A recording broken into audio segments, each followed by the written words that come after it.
Hello అండి. అందరికీ నమస్కారం. నేను మీ సరోజినినండి.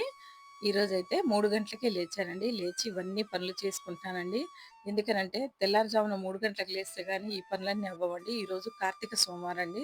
మనకు బాగా స్పెషల్ అండి కార్తీక సోమవారం అంటే మనకి కార్తీక మాసంలో వచ్చే సోమవారాలన్నీ చాలా ముఖ్యమైనయండి. అందుకే ఇదంతా పూజించుకుంటున్నాను. అమ్మవారిని చక్కగా తులసమ్మకు బొట్లు పెట్టుకుంటున్నానండి. గడప పూజిచ్చేసాను మంచిగా.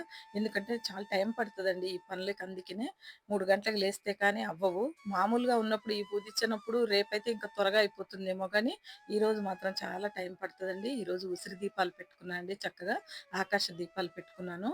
ఈ చెట్టు అటు వంగి ఎక్కడ సెగొచ్చేస్తదో అని ఒక చిన్న కర్ర పెట్టుంచానండి లోపల.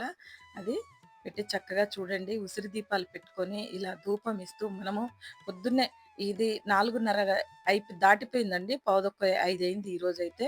అయిపోయేసరికి 5:30 అయిందండి. కంప్లీట్‌గా బయట మాత్రం ఇలా చక్కగా ముగ్గులన్నీ పెట్టుకొని, ఆ ముగ్గులతో ఇలా ఆనందంగా దీపాలన్నీ పెట్టుకున్నా అండి. ఎంత బాగా అనిపించిందంటే, ఇవన్నీ కూడా మనం పొద్దున్నే చేసుకుంటూ ఉంటే, మనకి మనశ్శాంతిగా ఉంటుంది. ఇంట్లో వాళ్ళకి కూడా బావుంటుందండి. ఈ కార్తీక మాసంలో చేసే పూజలన్నీ మనం పుణ్యం మూట కట్టుకున్నట్లే అనుకోండి.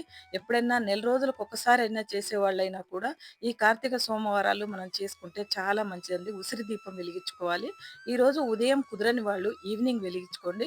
ఇలా గడప పూజను కూడా కాస్త చేసుకున్నానండి మంచిగా. అన్ని గడపలు పూజించున్నప్పుడు చక్కగా కొంచెం ధూపం పెట్టండి. చాలా మంచిది. ఫ్లవర్స్ ఉంటే కూడా పెట్టుకోండి గుమ్మాలకు. ఇరువైపులా పెట్టుకోండి. చక్కగా పూజించుకొని వీలవ్వనోళ్ళు వచ్చే వారం కూడా చేసుకోండి. పర్వాలేదు. ఇంకా 4 వారాలున్నాయి కదండీ! తొందరపడనవసరం లేదు. ఏదన్నా ఇబ్బందులుండి పెట్టుకోలేకపోయినా ఏమీ కాదండి. మీరేమి కంగారు పడొద్దు. పొద్దున కాపోయినా ఈవినింగ్ పెట్టుకుంటే ఇంకా చాలా మంచిది. ఈవినింగ్ పెట్టుకోండి. మంచిగా కొబ్బరి దీపం పెట్టుకోండి ఇంట్లో మాత్రం చాలా మంచిది. మందిరంలో పెట్టుకోండి. ఎక్కడన్నా మీకు తులసమ్మ దగ్గర కూడా పెట్టుకోవచ్చు కానీ,